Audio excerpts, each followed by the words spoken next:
한국의 젊은 세대는 알까요? 지금 자신들이 들고 있는 이 여권이 왜 이토록 강력한지, 누가 이 길을 닦아줬는지 말입니다. 여러분, 바로 당신들입니다. 50년 전 1970년대 대한민국 여권으로 갈 수 있던 나라는 고작 13곳뿐이었어요. 세계는 한국을 신뢰하지 않았습니다. 그런데 지금은 어떻습니까?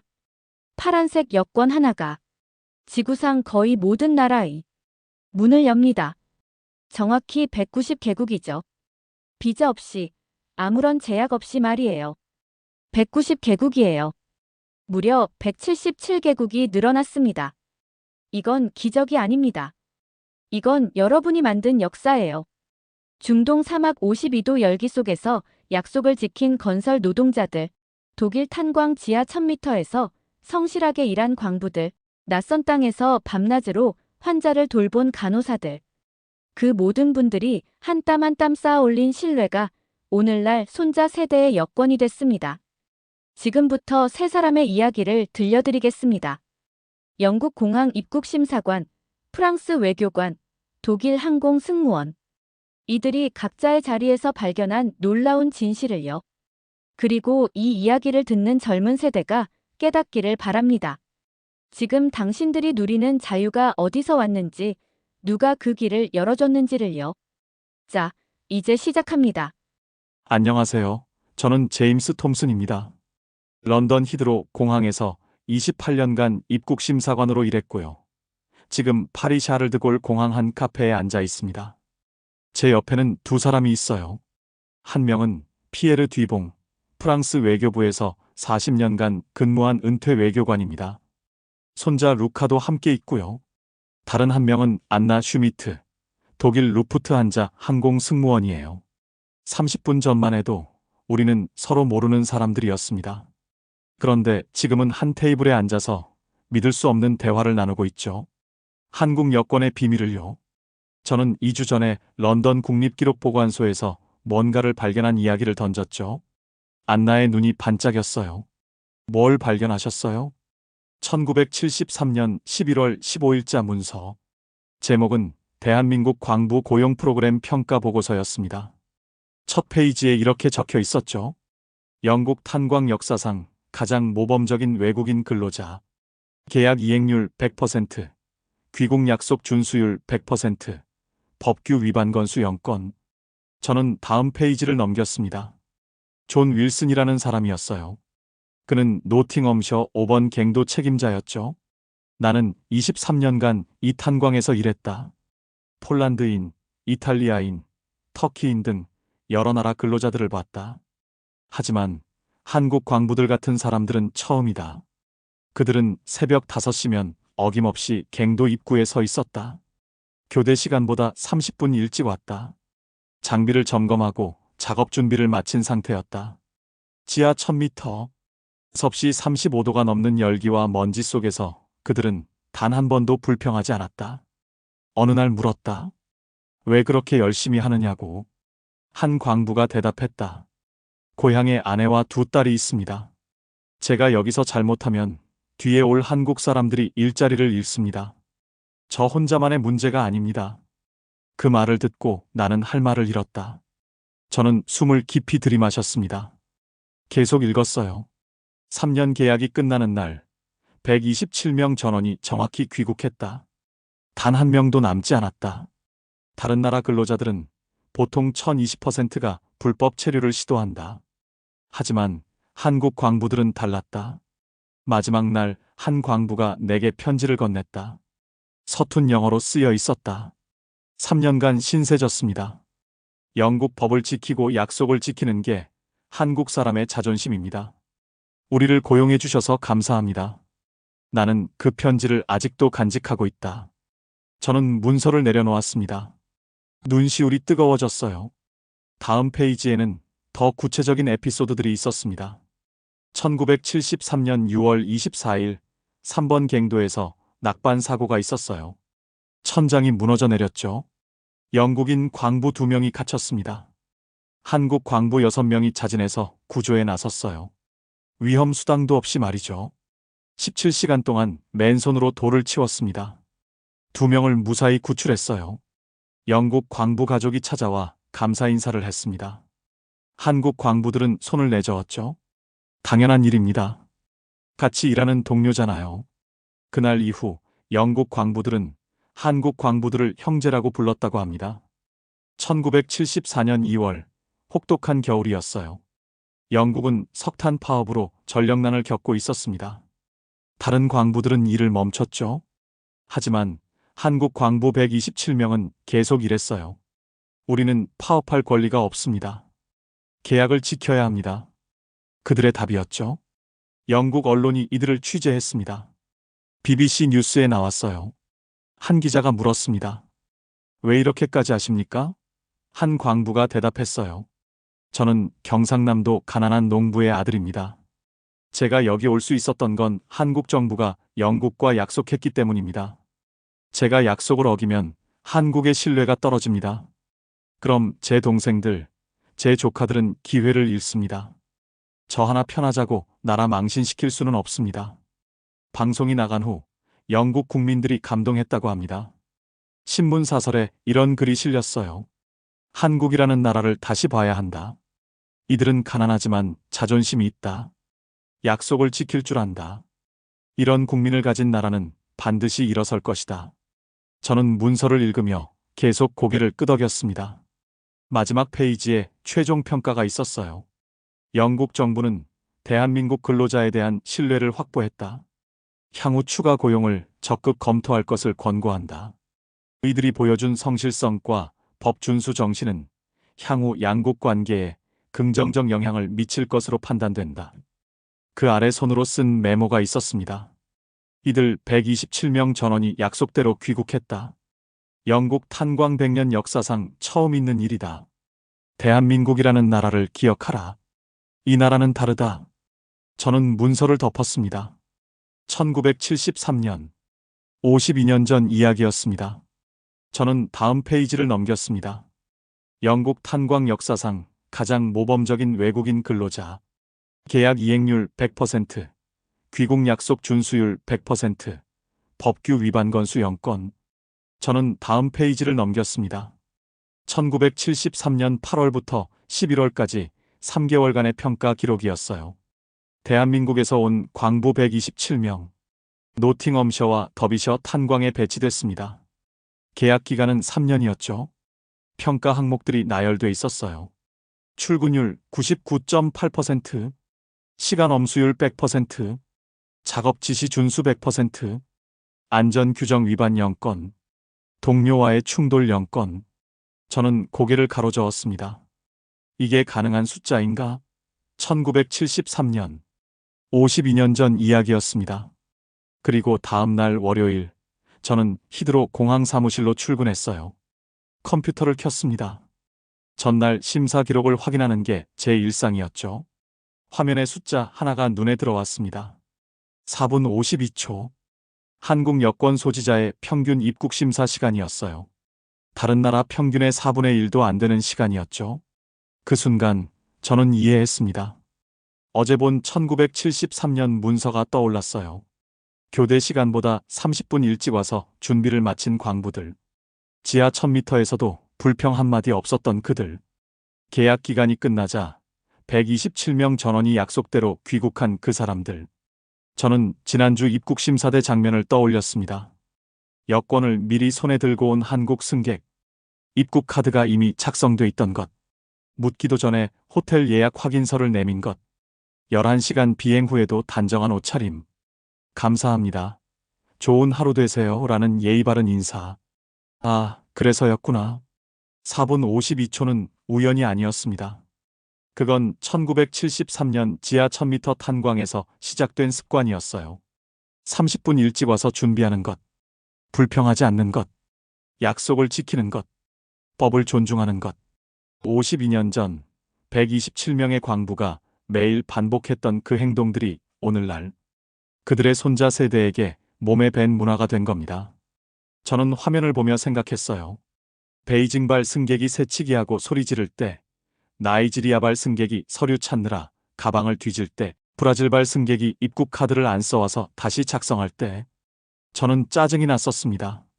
하지만 이제 알았어요. 그들에게 잘못이 있는 게 아니라 한국이 특별한 거였어요. 한국 승객들이 여권을 미리 준비하는 건 1973년 새벽 5시에 갱도 입구에 섰던 광부들의 습관이었습니다. 한국 승객들이 줄을 질서정연하게 서는 건 17시간 동안 낙반 사고 구조에 자진해서 나선 그 정신이었습니다. 한국 승객들이 예의 바른 건 영국법을 지키고 약속을 지키는 게 자존심이라던 그 광부의 말이 대물림된 거였습니다. 저는 28년간 숫자만 봤어요. 4분 52초, 0.03%, 0.01% 통계였죠. 하지만 그 숫자 뒤에는 사람들이 있었습니다. 52년 전 지하 1000m에서 땀 흘린 127명. 나라 망신시킬 수 없다며 혹독한 겨울에도 일했던 그들. 그들이 알았을까요? 자기들이 지킨 약속 하나하나가 50년 후 손자 세대의 여권이 될 거라는 거요. 저는 자리에서 일어났습니다. 입국 심사대로 향했어요. 오늘도 인천 발편이 도착할 예정이었거든요. 그날 오후 첫 번째 한국 승객이 제 앞에 섰습니다. 중년 남성이었어요. 그는 여권과 입국 카드를 내밀었습니다. 저는 그를 보며 생각했어요. 이 사람의 아버지가 혹시 1973년 그 127명 중 한 분일까? 아니면 할아버지일까? 방문 목적은요? 비즈니스입니다. 명확한 대답이었죠. 저는 도장을 찍으며 말했습니다. 환영합니다. 좋은 시간 보내세요. 그가 고개를 숙여 인사했어요. 감사합니다. 4분 정확히 걸렸습니다. 저는 그의 뒷모습을 보며 속으로 말했어요. 감사한 건 저예요. 당신들의 선배님들이 1973년에 쌓아놓은 신뢰 덕분에 저는 오늘도 편안하게 일할 수 있었습니다. 안녕하세요. 저는 피에르 뒤봉입니다. 프랑스 외교부에서 40년간 일했고요. 지금은 은퇴해서 파리에 살고 있습니다. 일주일 전 일요일 손자 루카가 제 서재로 들어왔습니다. 12살 소년이죠. 할아버지, 숙제 좀 도와주세요. 세계에서 가장 강한 여권이 뭐예요? 미국이나 프랑스 아닐까? 루카가 고개를 저었어요. 아니에요. 선생님이 한국이 2위래요. 프랑스보다 위래요. 저는 태블릿을 건네받았습니다. 헨리 여권 지수 2025점, 한국 2위 190개국, 프랑스 3위 189개국. 틀림없었어요. 40년 외교관을 했습니다. 프랑스 여권은 항상 최상위권이었죠. 그런데 한국이, 할아버지가 처음 한국 갔을 때는 1982년이었어. 비포장도로, 낮은 건물들, 아직 개발도상국이었지. 그때만 해도 몰랐단다. 40년 후 한국이 프랑스를 앞지를 거라는 걸. 다음 날 파리 외교부 아카이브로 갔습니다. 검색어를 입력했죠. 대한민국 1970년대 한 문서를 발견했습니다. 1977년 서독 노동부 장관 발언. 대한민국 근로자들은 약속을 목숨처럼 지켰다. 이 나라는 반드시 위대한 국가가 될 것이다. 1977년 48년 전이에요. 그날 저녁 루카에게 문서를 보여줬습니다. 할아버지가 찾았어. 한국이 프랑스를 앞지른 이유를. 거의 2만 명이 독일에서 일했어. 단 한 명도 약속을 안 어겼지. 50년 전 그들이 보여준 성실함이 오늘날 한국 여권 190개국을 만들었단다. 할아버지, 프랑스도 다시 1등 할 수 있어요. 물론이지. 하지만 한국처럼 50년간 신뢰를 쌓아야 해. 내 세대가 해야 할 일이야. 저는 생각했습니다. 이 이야기를 더 많은 사람들이 알아야 해. 일주일 후 저는 파리 공항 카페에서 제임스와 안나를 만난 겁니다. 저는 파리 공항 카페에서 제임스와 안나를 바라봤습니다. 제임스는 1973년 영국 탄광 127명의 이야기를 들려줬어요. 이제 제 차례였죠. 저도 비슷한 기록을 찾았습니다. 하지만 규모가 달랐어요. 들어보세요. 이건 단순히 독일만의 이야기가 아니에요. 전 세계에서 50년간 이어진 기록이에요. 1963년 시작은 중동이었습니다. 사우디아라비아, UAE, 쿠웨이트, 한국 건설 노동자들이 사막으로 향했어요. 당시 한국은 세계 최빈국 중 하나였죠. 하루 1달러도 안 되는 임금으로 살았습니다. 중동은 기회였어요. 하지만 지옥이기도 했죠. 프랑스 외교부 문서에 프랑스 기업 현장 책임자 증언이 있었어요. 1968년 사우디 리야드 건설 현장이었습니다. 한국 팀이 도착했다. 150명. 처음 보는 순간 걱정이 됐다. 너무 말랐고 젊었다. 평균 나이 25. 이들이 사막에서 버틸 수 있을까? 전날 기온이 섭씨 52도였다. 프랑스 인부들은 오전 10시면 일을 멈췄다. 너무 더워서 못 견딘다고 했다. 그런데 한국 인부들은 달랐다. 오후 3시까지 일했다. 그늘에서 물만 마시고 다시 나왔다. 나는 물었다. 왜 쉬지 않느냐고. 한 인부가 대답했다. 시간이 곧 돈입니다. 하루라도 빨리 끝내야 다음 일을 받습니다. 2주 후 프랑스 팀이 예정했던 공사를 한국 팀이 먼저 끝냈다. 일정보다 일주일 빨랐다. 발주처가 놀랐다. 어떻게 이게 가능하냐고. 한국 팀장이 말했다. 약속은 반드시 지킵니다. 그게 한국 사람입니다. 저는 노트를 넘겼습니다. 그 소문이 퍼졌어요. 한국 인부는 다르다고. 약속한 날짜를 지킨다고. 품질도 좋다고. 1970년대 들어 중동 발주가 폭발적으로 늘었습니다. 한국 기업들이 수주를 쓸어 담았어요. 현대, 대우, 삼성. 이름도 생소한 한국 기업들이 중동 건설 시장을 장악했죠. 왜일까요? 가격이 싸서? 아니에요. 약속을 지켜서였습니다. 제임스가 고개를 끄덕였어요. 신뢰가 돈이 된 거군요. 정확합니다. 1960년대 한국 노동자들이 52도 사막에서 지킨 약속이 1970년대 국가 수주로 이어진 겁니다. 그 돈으로 한국은 뭘 했을까요? 교육에 투자했습니다.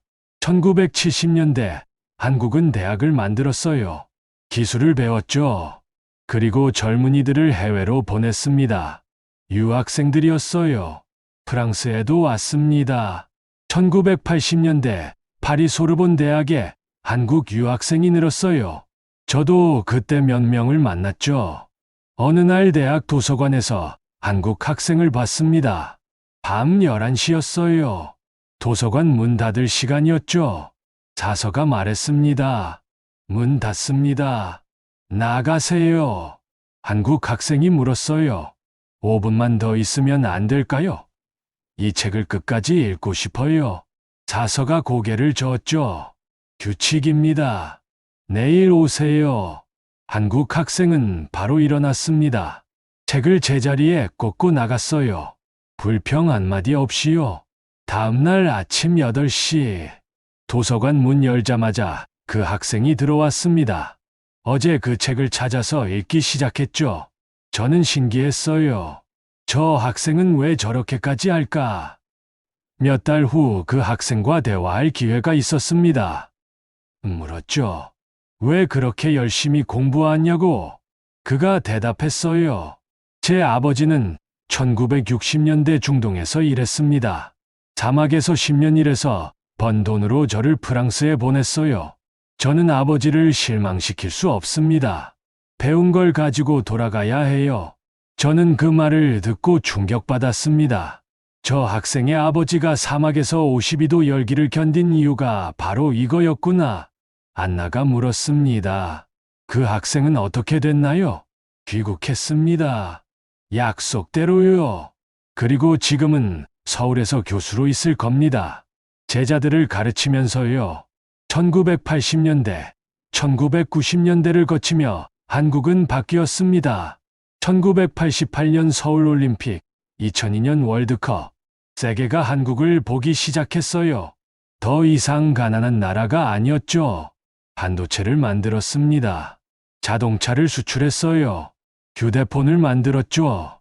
하지만 경제만으로는 부족했습니다. 여권 파워는 돈만으로 만들어지지 않아요. 2000년대 들어 새로운 변화가 있었습니다. K-드라마, K-팝, 한국 문화가 전 세계로 퍼졌어요. 프랑스 젊은이들이 한국 드라마를 봤습니다. 한국 음악을 들었죠. 한국어를 배우기 시작했어요. 제 손자 루카도 그래요. BTS를 좋아합니다. 한국 드라마를 봐요. 어느 날 루카가 물었습니다. 할아버지, 한국 사람들은 왜 저렇게 예의 바를까요? 드라마 보면 항상 인사를 하고 어른을 공경해요. 저는 대답했죠. 그게 바로 50년 전부터 이어진 문화란다. 중동 사막에서, 독일 탄광에서, 영국 공항에서 한국 사람들은 항상 예의를 지켰어. 그게 습관이 됐고 문화가 된 거야. 2020년 팬데믹이 왔습니다. 전 세계가 혼란에 빠졌어요. 국경이 닫혔죠. 여행이 멈췄습니다. 그런데 한국은 달랐어요. K-방역이라고 불렀죠. 투명하게 정보를 공개했습니다. 질서정연하게 대응했어요. 프랑스 언론이 보도했습니다. 한국은 어떻게 이게 가능한가? 저는 알았어요. 50년간 쌓인 시스템이었죠. 약속을 지키고 규칙을 따르고 투명하게 행동하는 문화. 그게 팬데믹 대응으로 나타난 겁니다. 그 후 한국 여권 순위가 급상승했어요. 2019년 3위에서 2020년 2위로 올랐습니다. 우연이 아니었어요. 세계가 한국을 다시 봤어요. 신뢰할 수 있는 나라라고요. 저는 제임스와 안나를 바라봤습니다. 이게 50년 기록입니다. 1960년대 중동 사막에서 시작해서 1970년대 유럽 탄광과 병원에서 이어지고 1980에 90년대 교육과 경제로 발전하고 2000년대 문화로 확산됐어요. 그리고 2020년대 마침내 세계 2위 여권이 됐습니다. 190개국. 이건 숫자가 아니에요. 이건 3세대가 함께 쌓아올린 신뢰의 탑입니다. 안나가 조용히 말했습니다. 이제 제 이야기를 들려드릴게요. 저는 12,000m 상공에서 그 신뢰를 직접 목격했거든요. 11시 정각. 탑승이 시작됐습니다. 저는 손에 스톱워치를 들고 기내 입구에 섰어요. 정말 25분 만에 끝날까? 승객들이 들어왔습니다. 모두 여권을 손에 들고 있었어요. 인사하고 바로 좌석으로. 짐 정리도 30초. 통로가 한 번도 막히지 않았습니다. 22분 30초. 300명 탑승 완료.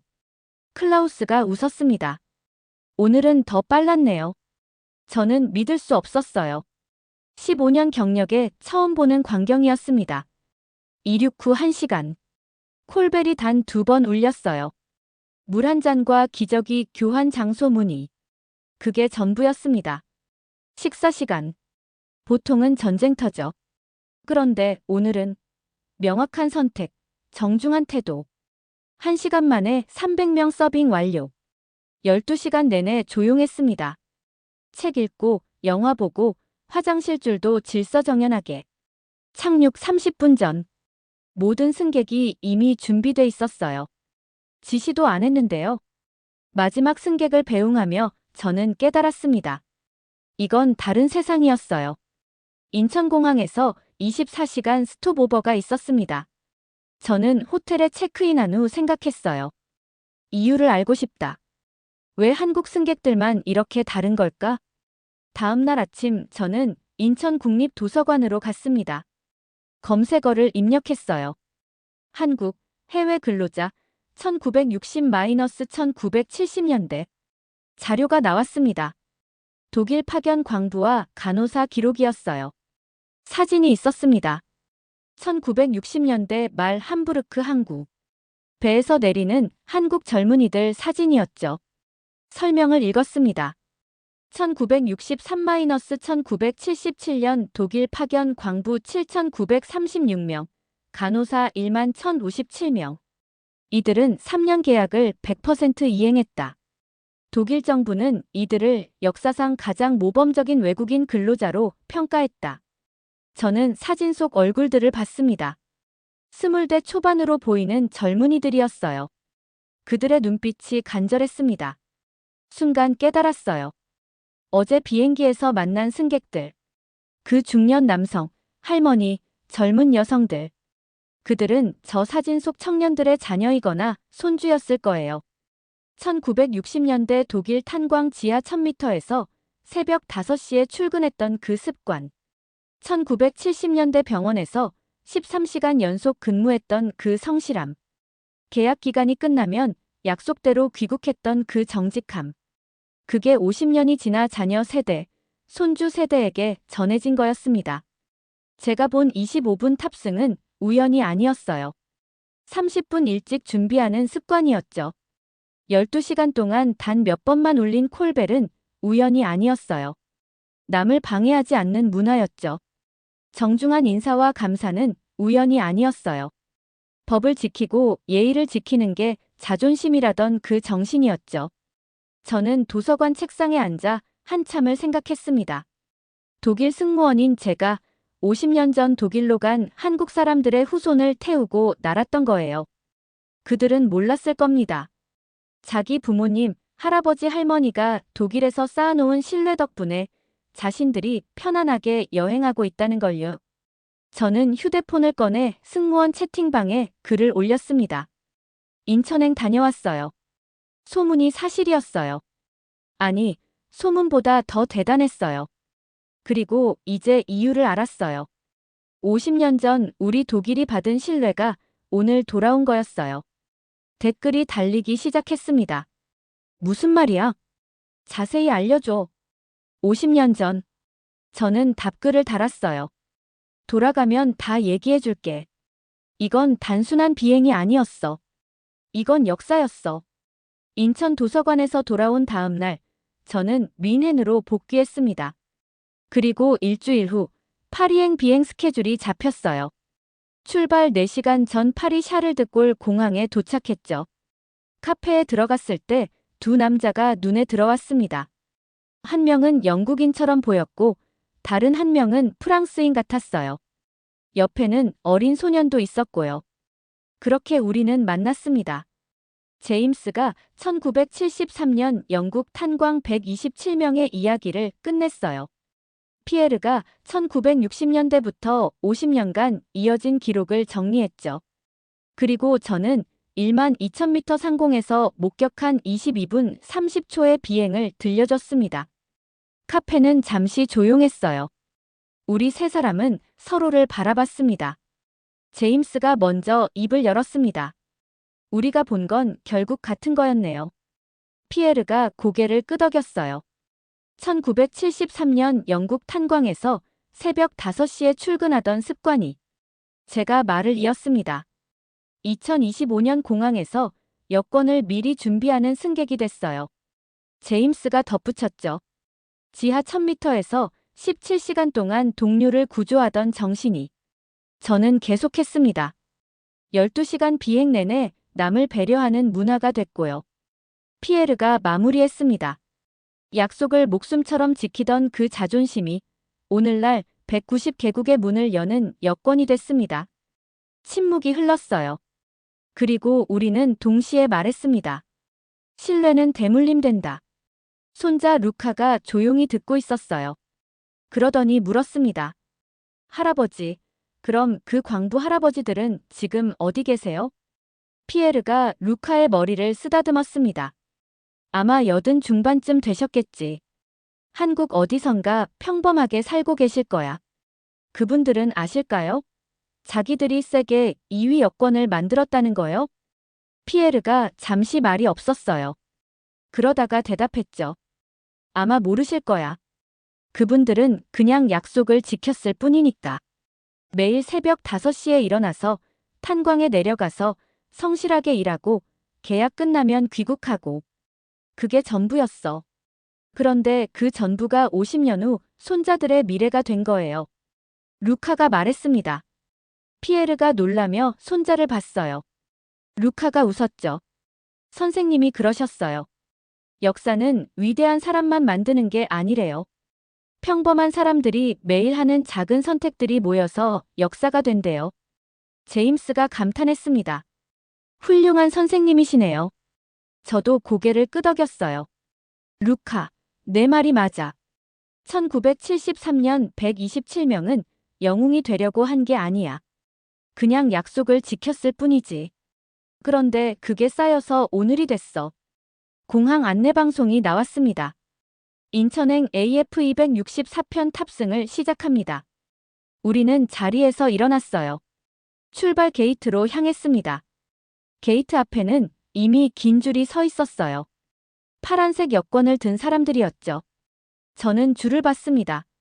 질서정연했어요. 모두 조용히 차례를 기다렸죠. 제임스가 속삭였습니다. 저 사람들은 모를 겁니다. 자기 손에 든 게 황금 티켓이라는 걸. 피에르가 덧붙였어요. 그리고 그 티켓을 만든 게 바로 자기 부모님, 할아버지, 할머니라는 것도. 저는 한 가족을 봤습니다. 할아버지, 아버지, 손자. 3대가 함께 있었어요. 할아버지는 80쯤 돼 보였습니다. 혹시 저분이 1973년 그분들 중 한 분일까? 독일이나 영국 탄광에서 일하셨던. 아버지는 50대였어요. 1980년대 유학 갔던 세대일까? 아버지가 사막에서 번 돈으로 공부했던. 손자는 20 정도였습니다. 지금 그 모든 신뢰를 누리는 세대였죠. 세 세대가 함께 여권을 손에 들고 서 있었습니다. 피에르가 루카를 보며 말했습니다. 루카야, 저게 신뢰의 대물림이야. 할아버지가 쌓고 아버지가 지키고 손자가 누리는 거지. 루카가 물었어요. 우리도 할 수 있어요? 물론이지. 피에르가 대답했습니다. 하지만 쉽지 않아. 50년이 걸려. 내가 시작하면 내 자식이 이어가고 내 손자가 완성하는 거야. 그럼 저 지금 시작할래요. 루카가 말했습니다.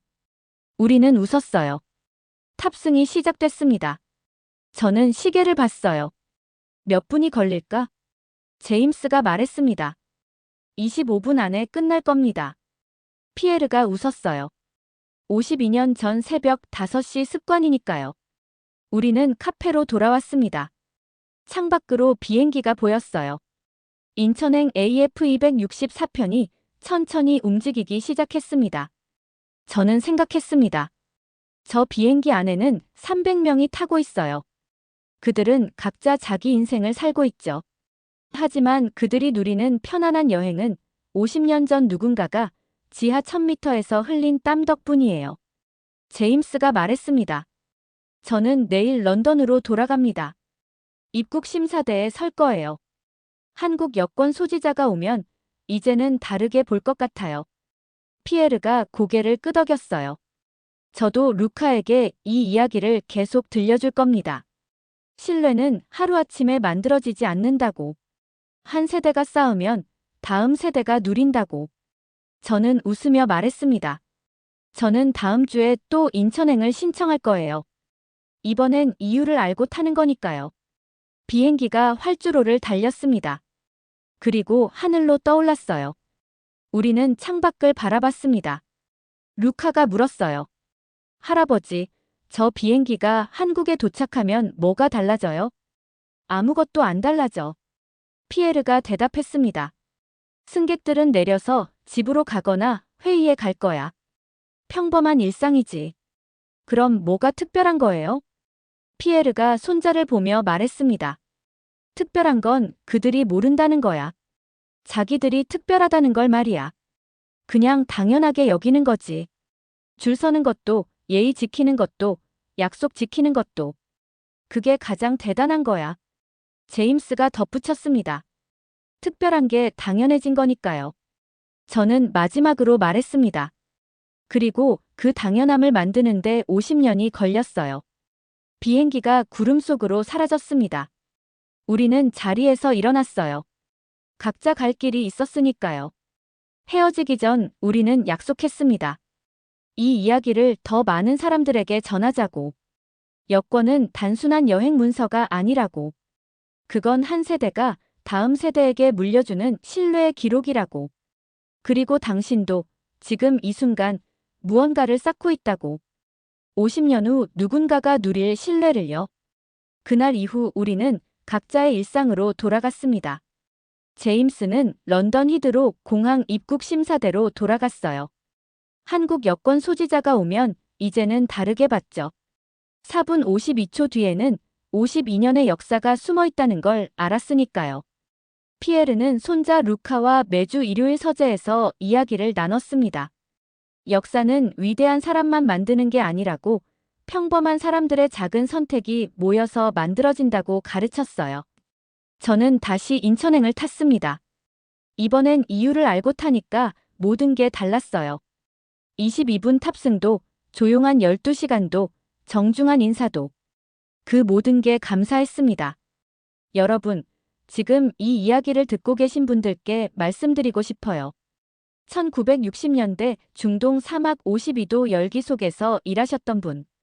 1970년대 독일 탄광 지하 1000m에서 땀 흘리셨던 분. 1970년대 독일 병원에서 밤낮으로 환자를 돌보셨던 분. 1980년대 낯선 땅에서 공부하셨던 분. 당신들은 아마 모르실 겁니다.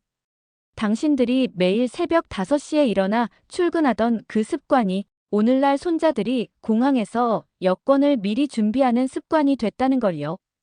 당신들이 계약을 반드시 지키던 그 정직함이 오늘날 한국 여권이 190개국의 문을 여는 이유가 됐다는 걸요. 당신들이 나라 망신시킬 수 없다며 참았던 그 자존심이 오늘날 세계가 한국을 신뢰하는 이유가 됐다는 걸요. 혹시 이렇게 생각하실지 모르겠습니다. 나는 그냥 먹고 살려고 했을 뿐이야. 그때는 어쩔 수 없었어. 가난했으니까. 나는 특별한 일을 한 게 아니야. 아닙니다. 당신들이 하신 일은 특별했습니다. 가난했지만 정직했고, 힘들었지만 약속을 지켰고, 외로웠지만 예의를 잃지 않으셨죠. 그 모든 선택 하나하나가 쌓여서 오늘날 당신들의 자녀와 손주들이 세계 어디든 자유롭게 갈 수 있는 여건이 됐습니다. 세계 2위요. 이건 정부가 만든 게 아닙니다. 외교관이 협상한 게 아니에요. 당신들이 만들었습니다. 52도 사막에서, 지하 1000m 탄광에서, 밤샘 근무병원에서 한 사람 한 사람이 쌓아 올린 신뢰가 오늘의 190개국이 됐어요. 그리고 젊은 세대 여러분. 지금 당신이 들고 있는 파란색 여권이 왜 강력한지 아십니까? 할아버지 할머니가, 아버지 어머니가 쌓아 놓으신 겁니다. 당신이 공항에서 간단하게 입국 심사를 통과할 때, 비자 없이 190개국을 여행할 때, 그건 당연한 게 아니에요. 누군가 50년 전에 약속을 지켰기 때문입니다. 그러니 부디 기억하세요. 공항에서 줄 설 때, 호텔에서 체크인할 때, 식당에서 식사할 때, 당신은 한국을 대표하고 있어요. 당신의 작은 선택 하나하나가 쌓입니다. 50년 후 당신의 손주가 누릴 신뢰를 당신이 지금 만들고 있어요. 예의 바르게 인사하는 것, 약속 시간 지키는 것, 규칙을 존중하는 것. 작아 보이지만 그게 전부입니다. 할아버지 할머니가 그렇게 하셨으니까요. 신뢰는 하루아침에 만들어지지 않습니다. 한 세대가 쌓고 다음 세대가 지키고 그 다음 세대가 누립니다. 127명의 광부가 1973년 영국 탄광에서 약속을 지켰습니다. 거의 2만 명이 1960-70년대 독일에서 성실하게 일했습니다. 수많은 건설 노동자들이 중동 사막에서 땀 흘렸습니다. 그들은 영웅이 되려고 한 게 아닙니다. 그냥 살려고, 가족을 먹여 살리려고 했을 뿐이에요. 하지만 그 과정에서 선택했습니다. 정직하게, 성실하게, 예의 바르게. 그 선택이 50년 후 국가의 신뢰가 됐습니다. 여권은 숫자가 아닙니다. 190개국은 통계가 아니에요. 그건 한 세대가 다음 세대에게 물려준 유산입니다. 땀으로 쌓고 정직함으로 지키고 약속으로 완성한 신뢰의 탑이에요. 이 이야기가 끝나고 나면 묻고 싶습니다. 당신은 오늘 무엇을 쌓고 있습니까? 50년 후 누군가가 당신 덕분에 편안하게 살 수 있을까요? 여러분, 당신들은 이미 해내셨습니다. 자랑스러워 하셔도 됩니다. 젊은 세대 여러분, 이제 당신 차례입니다.